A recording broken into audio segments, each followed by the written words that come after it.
going on, YouTube? I kind of did something the other day. All right, my 2011 Traverse was having a very sporadic, rough idle.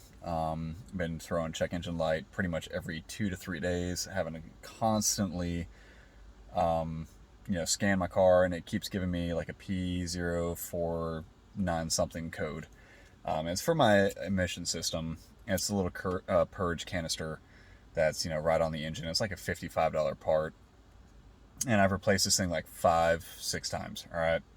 One thing I do need to say: the the whole issue with LEDs in your Traverse, um, it hasn't been disproven yet. So I have literally converted my Traverse to LEDs, which I have one out, unfortunately.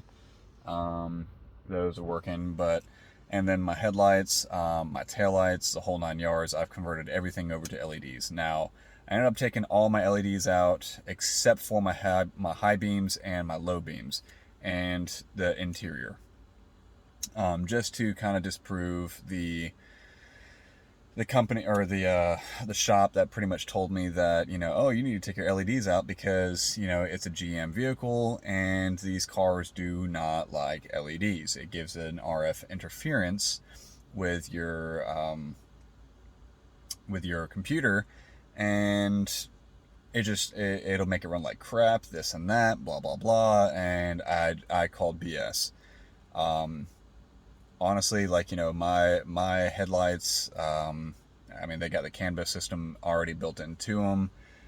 This RFID CAN bus system, I mean, it's supposed to be 100% plug and play. I haven't had any issues. Even when I plugged these in, I didn't have any issues after that. Now, what I ended up doing was putting in 50 ohm resistors or 55 ohm resistors, and it was like in a complete like whip, I guess you could say, and it had a stock factory connector for my lower turn signals on my front end of my vehicle, and converted them pretty much to fog lights. So I had switchback LEDs, so it'd be bright white, so it'd be like fog lights, and then when I hit my turn signal, it would flash amber. So what ended up happening was it actually fried and melted my connections, my connector, my stock connector. I got new ones coming. I done took the LEDs and everything off, so screw it. It is what it is. But one thing I ended up doing was replacing my alternator. I've been having a weird whine. I done replaced my freaking power steering pump. I still have a little bit of a whine, but it's more of the engine that has that distinct sound. I mean, some people will say, oh no, it doesn't have a distinct sound. Yeah, the 3.6 VVT, yes, it does. But I wanted to show you guys what I ended up doing, because I've watched a lot of videos on YouTube of how to replace my freaking alternator without having to remove my my coolant line, this and that, having to do, jack the car up, remove my freaking engine mounts, this and that. It was a hell of a lot easier. I replaced my freaking my alternator in about an hour, and that was getting my car jacked up, taking my tire off, the whole 9 yards, removing my old one and putting the new one in, getting the freaking the diagram for my serpentine belt, getting my belt put on correctly, and then getting the new alternator installed. So it's not hard. So what I'm going to end up doing is swap it over, pop the hood,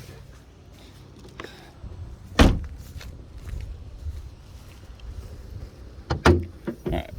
So first things first, you're going to have to come over here, obviously, and jack the car up right there. 22 millimeter, take your tire off.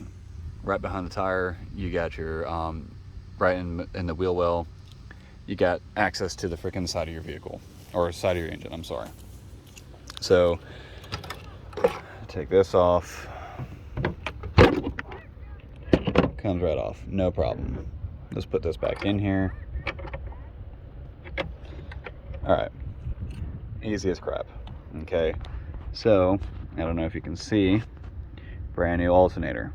Okay, Got it from AutoZone. It was the Duralast Gold. It was like $194 with a $75 core charge, which sucks. I mean, pretty much $300, but it is what it is. So, one thing I am going to show you guys. All right. Remove this. All right. I want to say they're two 10mm bolts, 10mm bolt. Remove your overflow tank for your coolant system. Take that out, remove this. This is flexible. It will move back and forth, side to side, no problem. Okay, come down, look in here.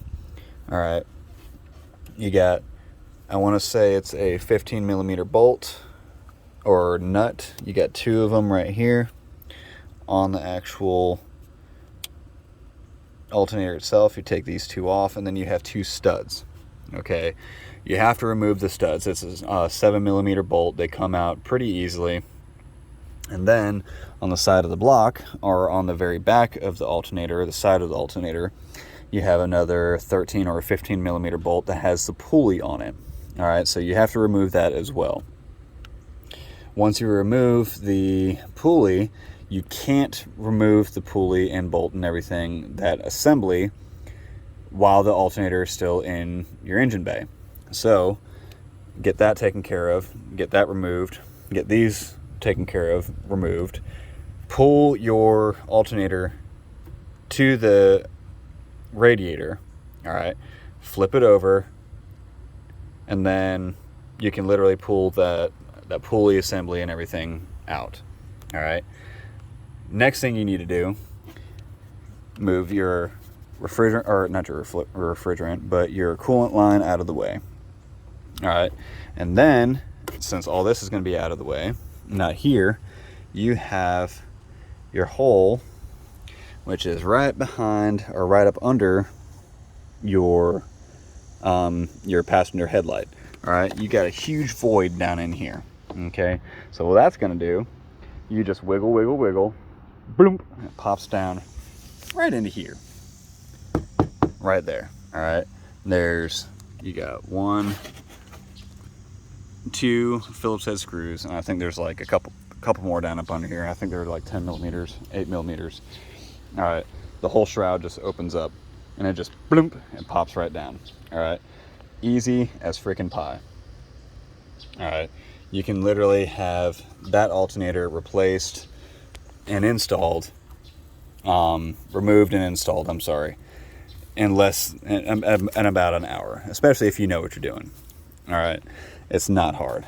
Make sure I gotta make sure my boot is put down.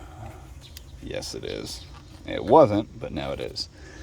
So yeah, it's easy. Everything's plugged in. It's good to go.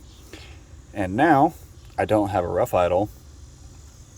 I mean, it's running great. My gas mileage has came back. My powers came back. That part that I was talking about is the purge canister right here. And it's like a $55 part. But yeah. Yeah.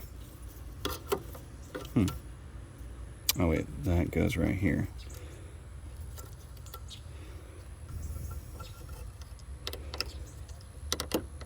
So yeah, if you guys have any questions, I know I should have most likely done this video whenever I was actually working on the car. It was pretty freaking messy. I mean, I had a whole bunch of freaking oil, grime, freaking all that good crap. This is a 2011. This is the first time it's been replaced. So it's 21.